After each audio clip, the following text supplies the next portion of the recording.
గది కూడా తెలియదా చిన్నక్క నీకు? ఈరోజు మనం చెప్పుకోబోయే కథ బుర్ర కథ. గట్లనా? నాకు బుర్ర కథ అంటే ఏంటో తెలియదురా.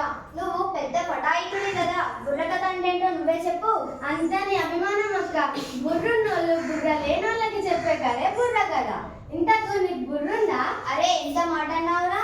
అరే అక్క, జర గుస్సా చేయకుండా దమాక్తా ఆలోచించు. నీ మెడలో ఏముంది? బుర్రుంది. మరి నా మెడలో ఏముంది? బుర్రుంది. అక్క మెడలో తమ్మురా ఉంది కదా. ఉంది కదా. గదే మనలాంటి బుర్రున్నోళ్ళు అవి లేని వారికి చెప్పే కదే బుర్ర కథ ఓహో, అంటారు. గట్లా చెప్పినవా? అవు మళ్ళా నేను ఎప్పుడు గట్లనే చెప్తా, నువ్వే చక్కగా అర్థం చేసుకో. ఇంతకీ రోజు అక్క ఎక్కడ చెప్పబోతుంది? ఏదో చెప్తుంది లేదా. నరమహారాజు కథ, పాండవుల కౌరవుల కథ, మరాఠీల కథ, రామ కథ, సీతమ్మ కష్టాలు. అక్క, ఈ కథలన్నీ పాత చింతకాయ పచ్చళ్ళే కదా, జరి కొత్త చెప్పరాదా? ఏందిరా పాత అంటే వృధగా ఉందా? అయితే ఇంట్లో ఉన్న పాత గిలాసులు, వెండి పళ్ళాలు, బంగారు గొలుసులు అవన్నీ బయట పారవేస్తావా? రోడ్డుకో ఫ్యాషన్ అయిపోయింది. పాతలేని కొత్తది ఎక్కడ తిక్క సన్నాసి. అరే అరే, ఇప్పుడు నేనేమన్నానని కరెంట్ షాక్ తగిలిన కాకిలా అలరిస్తున్నావు? పాత అంటే వద్దని నేను అన్నానా? కాలం మారినా ఇంకా పాతలోనే ఉన్నామా? ఎలక్ట్రిక్ దీపాలు వద్దని ఆమ్జన్ దీపాలు వాడుకుంటున్నామా? బస్సులు, రైలు, విమానాలు కొత్తవని ఎడ్ల బండ్ల మీద ప్రయాణిస్తున్నామా? ఒరే తమ్ముడు చెల్లి, మీరు ఇట్లా అనవసరంగా కొట్లాడుకొని రసాబసా చేయకండి.